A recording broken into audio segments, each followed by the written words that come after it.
할렐루야. 제가 여러분들 허밍으로 하라고 하고 묵음으로 하라고 하고 그랬더니 입이 다쳤어요. 우리 성도들 입이. 그래서 안 되겠어. 아멘 소리도 안 나오고 그래서 안 되겠어. 자꾸 입을 열으라고 제가 자꾸 시키는 거예요. 이 마스크 쓰면 괜찮다니까. 단지 이제 젖어가지고 문제가 되면 바꿔야 된다고 하는 게 있지만, 그래서 교회 올 때는 예비용 마스크를 꼭 하나씩 가져오세요. 아셨죠? 제가 자꾸 시킬 테니까. 그러니까 그렇게 해서 오시도록 하시고요. 오늘 본문 말씀, 38년 된 병자가 베데스다 연못가에서 물이 동하는 것을 기다리고 있던 병자가 고침받는 그런 이야기입니다. 37년 동안이나 고생하면서 병으로 고생하던 사람이 병 고침받은 게 기적이죠. 그렇지 않습니까? 엄청난 기적입니다. 성경에 나오는 수많은 기적 이사들이 많이 나오는데 그 중에 하나, 제가 지금 기적의 이야기를 오늘 이 말씀을 드리면 17번째 기적에 대한 말씀을 드리는 거거든요. 신약 성경에 나온 것. 제가 지금 기적에 대한 얘기를 본문을 잡아낸 게 몇 가지냐면 30가지예요. 아직도 멀었어. 그런데 30가지만 있느냐? 그건 아니에요. 더 많아요. 다 찾아보면, 정확하게 제가 찾아보지는 않아서 모르지만 성경에 나오는 기적의 이야기만 다 찾아본다 그러면 아마 200~300까지는 나오지 않을까. 그리고 200~300번 기적에 대한 얘기만 하면 여러분들이 귀가 멍멍할 것 같아서 30번으로 끝날려고 그래요. 더 길게 지나가면 좀 지루하다 그런 생각도 혹시 있을까 봐 그래서 적당하게 끝내려고 그럽니다. 별로 아멘 안 하시는데 빨리 끝내라고 그러시는가? 오늘 이 베데스다 연못가를 제가 소개를 좀 해드리도록 하겠습니다. 히브리어로 베데스다라고 하는 말은 자비의 집, 은혜의 집, 그런 뜻을 가지고 있습니다. 예루살렘에 대한 소개를 좀 잠깐 제가 드릴게요. 여러분들 맨날 베데스다가 어디고 실로암이 어디야, 도대체 뭘 얘기하는 거야? 이 부산이야, 서울이야? 그러면서 여러분들이 왔다 갔다 하실 것 같아요. 제가 우리 사진을 한번 권사님한테 보여주시라고 그랬어요. 지금 저기 나오시는 대로 보이시면요, 지금 성전이라고 나와 있는 데 있죠? 성전. 그리고 양문이 보이죠? 양문 곁에 베데스다 연못이 있어요. 그 위에 베데스다가 있죠. 자, 지금 여기 이렇게 톱니바퀴처럼 이렇게 된 게 예루살렘 성을 표시한 거예요. 이 톱니바퀴처럼 이렇게 되어 있는 게 성이 이렇게 쭉 가면서 이렇게 전체가 성입니다.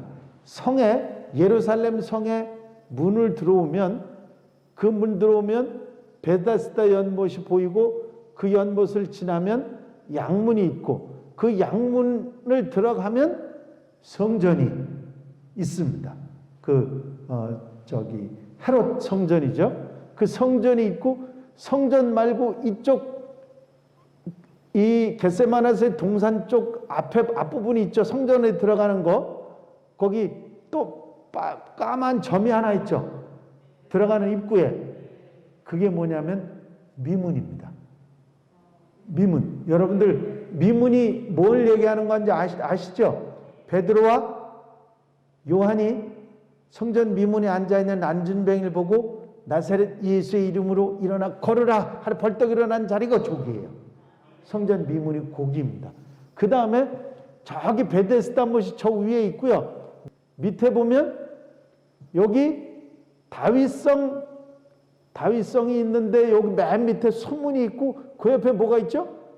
수문 옆에 실로암 못이 거기 있어요. 실로암 연못. 예수님께서 소경에게 진흙을 이겨 발라서 눈에 바르시고서는 실로암 못에 가서 씻으라 한 곳이 바로 저 실로암 못입니다. 실로암 못은요, 원래 연못이 아니에요. 물이 담여져 있던 곳이 아니고요. 일부러 파가지고 만드는 건데, 왜 파서 만들었느냐면 그 빨간 점으로 쭉쭉쭉쭉 해가지고 저 위에 올라가 보면 실로암 못에서 쭉 올라가면 기혼샘이라고 있죠. 기혼샘. 그 샘이 깊고 물이 나는 샘이에요. 그 샘에서부터 이쪽 실로암 못까지 순 바윗돌입니다. 바윗돌. 바윗돌을 이렇게 뚫어가지고 바윗돌을 저렇게 빨간 줄을 이렇게 뚫어가지고 실로암 못까지 뚫어서 기온샘에 있는 물을 실로암 못에 오게 했어요. 왜냐하면 히스기야 왕이 외적이 쳐들어오니까 물을 성 안으로 끌어들여. 저게 지금 성 아니거든요. 그 실로암은. 저 기온샘은 성 바뀌고 그 기온샘은 덮어버리고 저기 물을 못 먹게 덮어버리고. 왜 물을 못 먹게 덮었나 여러분들이 이상하시지만 이스라엘은 물을 쉽게 구할 수 있는 곳이 아니에요. 그래서 그 물이 없으면 적이나 아군이나 살아남을 수가 없어요. 그래서 그걸 덮어버렸어요. 기온샘은 덮어버리고 히스기야 왕이 덮어버리고 그 바위를 뚫어가지고 실로암 못까지 물을 해서 예루살렘 성 안의 사람들이 먹고 지낼 수 있도록 커다란 구덩이를 만들어 놓은 게 실로암 못입니다. 그리고 좌우에 베데스다 연못은 왜 베데스다 연못, 자비의 집, 은혜의 집 그렇게 베데스다 연못이 있느냐. 이 베데스다 연못은 원래 샘이 아니에요. 기온샘이 샘이고 이 실로암 연못도 그렇고 이 베데스다 연못도 그렇고 원래 물이 나는 곳이 아니에요. 물이 나는 곳이 아니고 이 베데스다 연못은 빗물 있잖아요. 빗물. 비가 오면 겨울에 비가 오면 빗물을 저장해 두는 저장고가 베데스다 연못이었습니다. 왜? 쓸 물이 성 안에 쓸 물이 있어야 되니까 그 물이 흔하지 않은 나라에서 물을 안에다 들여다 놓기 위해서 거기에 물이 빗물을 받아가지고 고인 그런 물이에요. 얼마나 컸느냐? 길이가 150m, 그리고 옆에 넓이가 60m, 깊이가 16m였습니다. 16m면 사람이 몇 사람이 서야죠? 4사람이 서야 돼. 2m짜리가. 그쵸? 8사람이 서야 되네? 2m짜리가. 16m면. 8사람이나 서야 되는 그런 깊은 그런 연못이었습니다. 빗물을 받아가지고, 그것도 빗물이 늘 있느냐 하면 겨울밖에 없어요. 여름엔 아예 물 자체가 비가 내리질 않으니까 그 겨울에 오는 비를 받아서 저장해 놨다가 쓰는 물이 베데스다 못이었습니다. 그런데 양문과 베데스다 상관을 여러분들이 아시면 좋은데, 왜 양문이 저기 있느냐면 그 앞에는, 양문 앞에는 제물로 드리는 양들 있지 않습니까? 그 제물로 드리는 짐승들을 제물로 바치기 전에 씻고 깨끗하게 하고 정결하게 하고 그 일을 하기 위해서 많은 일을 해댄 게 꼭 양문입니다. 그 양문 곁에 왜 베데스다 연못이 있느냐면 양들을 씻어야 되잖아요. 깨끗하게 정결하게 해야 되잖아요. 그래서 베데스다 연못이 있었던 것입니다. 원래는 그냥 고인 물이었는데 헤롯 왕 때에 좀 보기 좋게 만들려고 이렇게 정방향으로 이렇게 쌓아가지고 돌을 쌓아서 만들어서 이 두 군데를 저장할 수 있도록, 물을 저장할 수 있도록 만들어 놓은 곳이 베데스다 연못이었습니다. 자, 이 베데스다 연못은 깊이가 사람 8이 들어가서 설 정도로 굉장히 깊은 곳이고요. 지금은 연못이 있을까요, 없을까요? 예? 모양만 있고 물은 없습니다. 파놓은 그 모양만 있고 물은 없습니다. 그런데 얼마나 규모가 어떻게 됐는지를 금방 볼 수 있도록 그렇게 해놨어요. 그래서 여러분들이 보시면 아는데, 이 베데스다 못과 양문곁 베데스다 못에, 그 베데스다 못이 중요한 게 아니고 사람들이, 병자들이 그곳에 있었습니다. 병자들이 행각 5이 있었는데 그 행각 5의 병자들이 누워서 물이 동함을 기다렸다. 그래서 물이 동한다고 하는 얘기가 물이 움직인다는 얘기죠. 근데 물이 왜 움직인다고 생각했느냐면 그 전에는 어땠냐, 천사가 와서 물이 움직인다고 그렇게 생각을 했는데 이 베데스다 못은 위에 2개가 있어요. 위에 있고 밑에 있고 수조가 2개가 있는 거죠. 근데 위에 수조에서 아래 수조로 떨어지게 만들었어요. 아래 수조에 물이 모자르면 위 수조에서 밑으로 내려가는 관수로가 생겨갖고 수로를 꽉 열으면 물이 밑으로 내려가겠죠. 그 밑에 수조로 내려가겠죠. 그러면 물이 어떻게 되죠? 움직이잖아요. 그런 일들을 그 사람들이 보게, 그게 물 움직이는 거를 수조 하는 거를 사람들이 금방 알 수 있겠어요? 모르죠. 어쩌다 물이 좀 모자라면 수문을 여니까 그런 거를 알게 됐죠. 물론 여러 가지 이야기들이 그 속에 숨어 있는데 이 사람들은 뭔 믿음을 가지고 기다렸느냐면 그 물이 움직일 때에 가장 먼저 들어가서 몸을 씻으면 병이 낫는다. 그런 믿음을 가지고 있었어요. 그래서 그 행각 주변에는 수많은 병자들이 누워 있었던 것입니다. 거기서 병이 낫는 사람들이 있었을까요? 없었을까요? 있었죠. 없었다면 거기 있을 이유가 없는 거죠. 그래서 사람들이 다 그렇게 기다리고 있는 사이에 예수께서 그곳을 지나가시게 됩니다. 그리고 수많은 병자들, 한두 사람이었겠어요? 지금도 병자들이 병원에 가면 엄청나게 많잖아요. 그렇죠? 안 가보시나 봐, 병원에.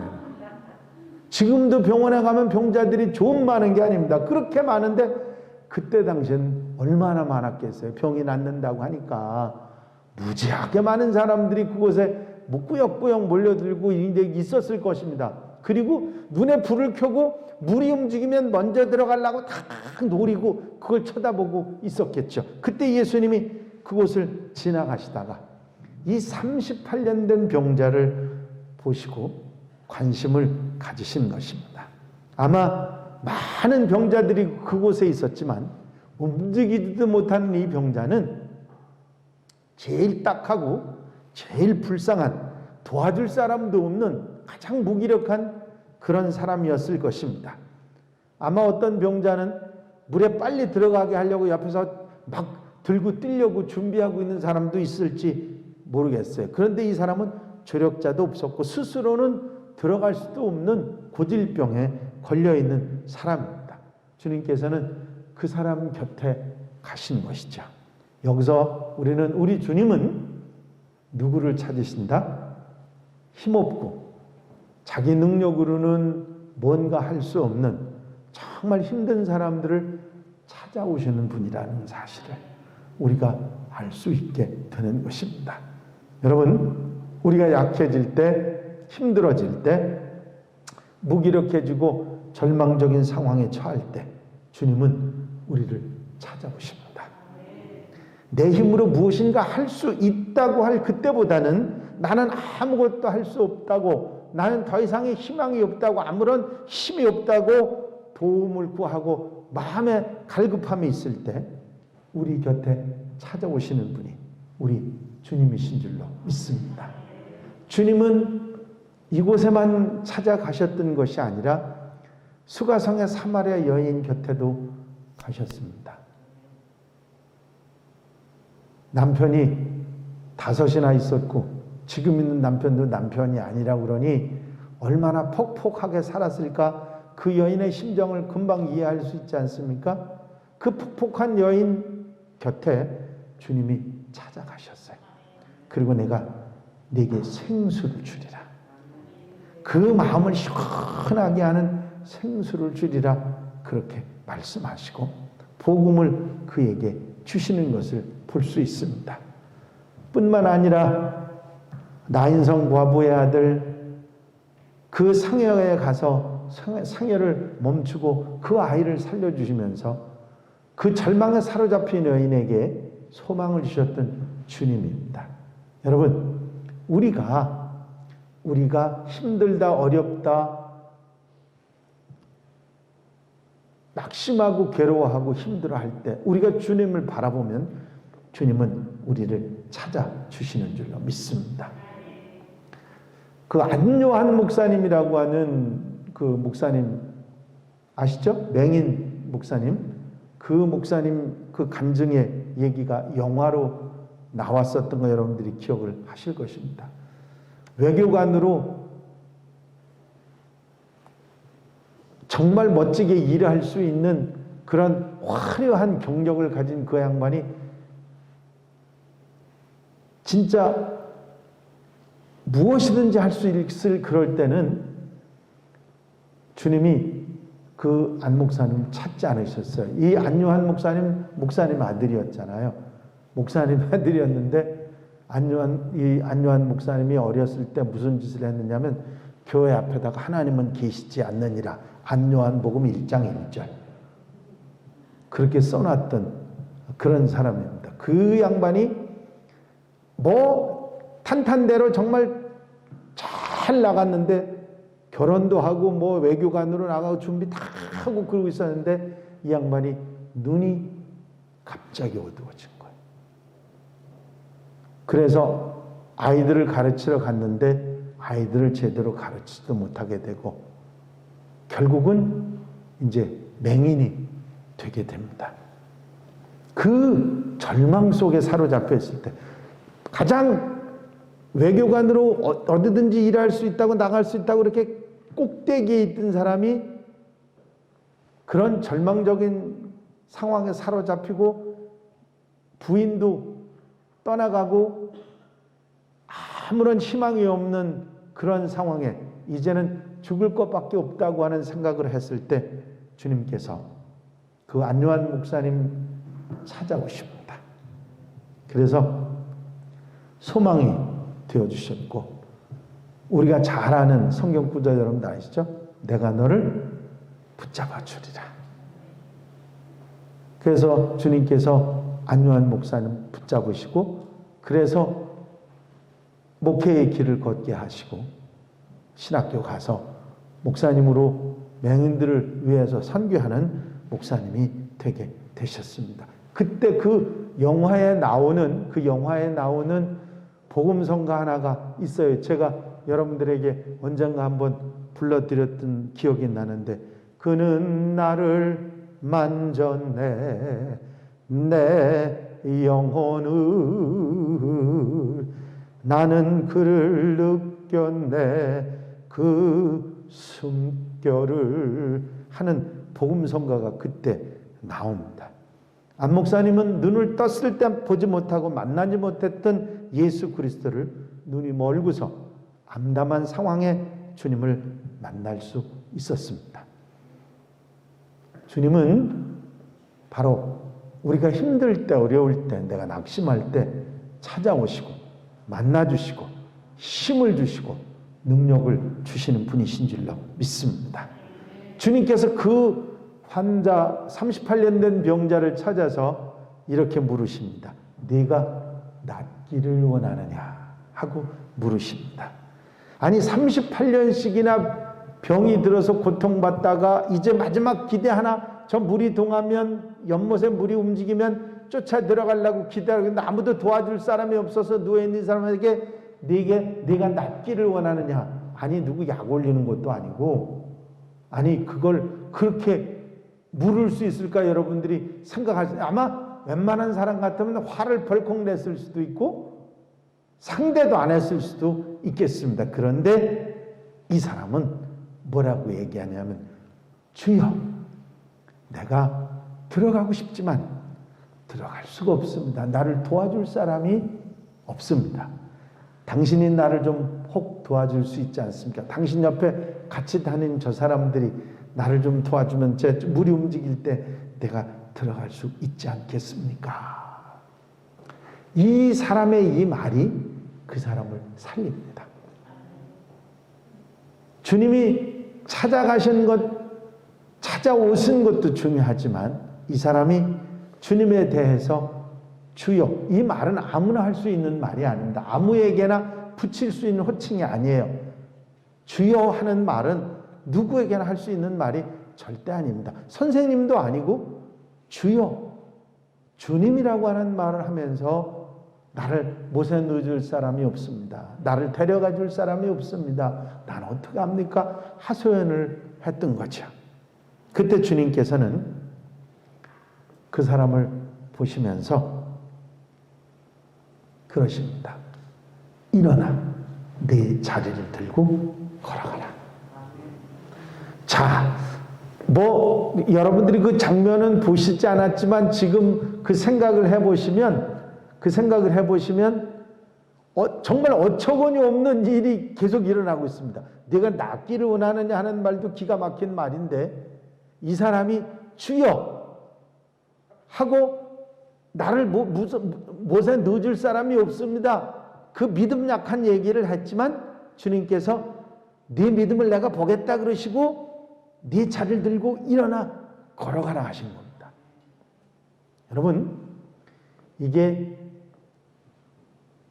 능력을 체험하고 기적을 체험하고 하나님의 은혜를 받는 사람들이 어떤 사람들이냐면 믿음이 적고 부족하지만 믿음의 소리를 들었을 때 제대로 반응할 줄 알아야 돼.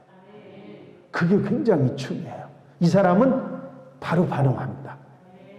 벌떡 일어나서 자리를 들고 걸어갑니다. 순종했던 거죠.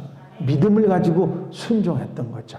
기적의 이야기, 많은 예수님의 기적의 이야기, 신약의 기적의 이야기 가운데 가장 중요한 게 몇 가지 있다고 말씀드렸죠. 예수님이 그곳에 계셨다는 것과 그 해당되는 사람이 믿음의 칭찬을 받고 그리고 순종했다는 데 있다. 계속 말씀드렸잖아요. 믿음을 가지고 순종하는 것처럼 이적을 체험하는데 더 필요한 게 없어요. 얼마나 중요한지 몰라요. 그런데 사람들이 의심합니다. 염려합니다. 그리고 믿지 않아요. 그러니까 아무 소용이 없는 거거든요. 성경은 우리에게 분명히 요구합니다. 그리스도 주님의 말씀을 믿고 순종하라. 굉장히 중요한, 아주 간단하고 중요한 원리지만 이 원리가 우리 인생 속에서, 삶 속에서, 절망 속에서 그것을 빠져나오고 절망을 이길 수 있는 소망이 된다는 사실을 우리는 분명히 알아야 됩니다. 믿음을 가져야 되고 그 말씀대로 순종해야 됩니다. 아멘입니까? 네 자리를 들고 그곳에 머무르지 말고 일어나 걸어가라. 그 들을 귀가 있어야 되는데 이게 우리 얼마나 듣지를 못하면, 제대로 깨닫고 알지를 못하면 성경 속에 아주 자주 나오는 얘기 중에 하나가 뭐냐면 들을 귀 있는 자는 들을지어다. 무슨 얘기예요? 못 들으니까, 못 알아들으니까 들을 귀 있는 자는 들을지어다 그러셨어요. 여러분, 이 귀가 우리 귀에 두 개의 귀만 있는 게 아니라 또 귀가 하나 있어. 그게 뭐예요? 들을 귀. 아무도 하면 안 하시네. 이 듣는 귀 말고 또 귀가 하나 있다니까요. 무슨 귀? 들을 귀. 그 들을 귀가 있으면 우리에게 믿음이 생기고 그 믿음으로 순종하는 삶이 우리에게 나타날 때 우리의 삶에 변화가 일어난다는 것이죠. 기적이 일어난다는 것이죠. 이 사실을 성경은 계속 우리에게 전해주고 있습니다. 어느 교회 집사님 부부가 있었는데 이 부인 집사님은 너무 열정적이고 열심히 신앙생활 잘하는 집사님인데 남편이 이게 날라리 집사라. 그래서 교회 부흥회가 열렸는데 가서 예배 드려야 된다고, 가서 은혜 받아야 된다고 부인 집사님 자꾸 얘기하니까 이 남편이 여보 아니 나라도 이 가게 봐야지, 당신이 교회 가서 은혜 받고 나는 여기서 나라도 여기 가게 보고 그리고 해야지 이거 비워놓으면 되겠어. 그리고 핑계를 댔습니다. 그러니까 부인 집사님 그럼 내가 가게 볼 테니까 당신이 가서 은혜 받고 오라고. 그리고 남편을 등 떠밀었습니다. 그랬더니 핑계를 못 대잖아요. 자기가 가게 본다고 있고 싶었는데 부인 집사님이 있겠다고 그러고 나보고 등 떠밀어 가니까 갔다 왔어요. 근데 너무 일찍 왔어. 부흥회는 늘 늦게 끝나잖아요.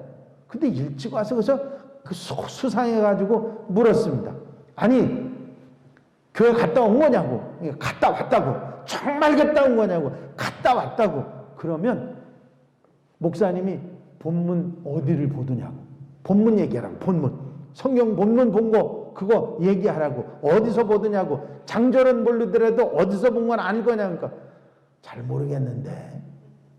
아니 그렇게 읽어주시는 거 그것도 못 들었냐고 펄쩍펄쩍 뛰니까 아이고 여보 그러지 마라. 가다가 친구를 만났잖아. 교회 가다가 친구를 만나갖고 막 이야기하다 보고 좀 늦어서 못 들었어. 그러면 결론이라도 들었을 거 아니냐고. 그 강사님이 이렇게 해라 하고 결론이라도 들었을 거 아니냐고 그랬더니 이 남편 집사가 하는 소리 뭐야 무슨 얘기야 예수 잘 믿으라 그랬지. 이 세상에 그런 결론이 어딨냐고 펄쩍 뛰니까 아이고 여보 내가 결론을 못 들었어. 왜 못 들었냐고 소리를 쬐더니 당신 잘 알잖아. 부흥회가 얼마나 길어. 그래서 중간에 나왔어.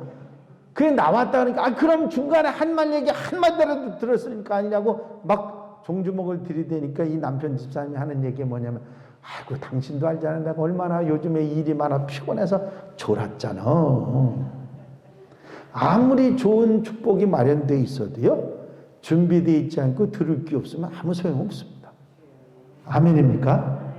준비되어 있어야 은혜 받고요. 들을 귀가 있어야 은혜 받아요. 이게 중요한 거거든요. 이 사람이 고침을 받을 수 있었던 이유 중에 하나가 주님을 알아본 눈에 있었고요. 그리고 그 사람의 간절한 소망에 있었고요. 더 중요한 것은 말씀에 믿음을 가지고 순종한 것입니다. 내 자리를 들고 걸어가라. 여러분 말은 쉬워요. 말은 믿음을 가지고 순종한다는 게 말은 쉬운데 그게 행함으로 나타난다고 하는 건 그렇게 쉬운 일이 아닙니다. 이 사람이 그 말을 듣고 뭔 소리 하는 거야? 그리고 의심하는 마음이 들고 원망하는 마음이 들고 속상하는 마음이 들었다면 그 사람은 못 일어났습니다. 그런데 그 사람은 그 말을 듣고 일어나 걸어갑니다. 그건 뭐냐면 그 예수님의 말씀을 믿는 믿음이 생긴 것이고 그 믿음대로 움직이니까 순종했을 때 놀라운 역사가 일어났던 것입니다. 여러분 주님의 말씀 복음은 머리도 듣고 알고 깨닫는 걸로 끝나면 아무 소용없습니다. 순종해야 돼요. 아멘입니까? 이스라엘 백성들이 광야에서 불뱀에 물려 죽어갈 때 모세가 놋뱀을 만들어 장대 끝에 높이 매달고 하나님 말씀을 대언합니다. 이 놋뱀을 바라보는 자는 산다.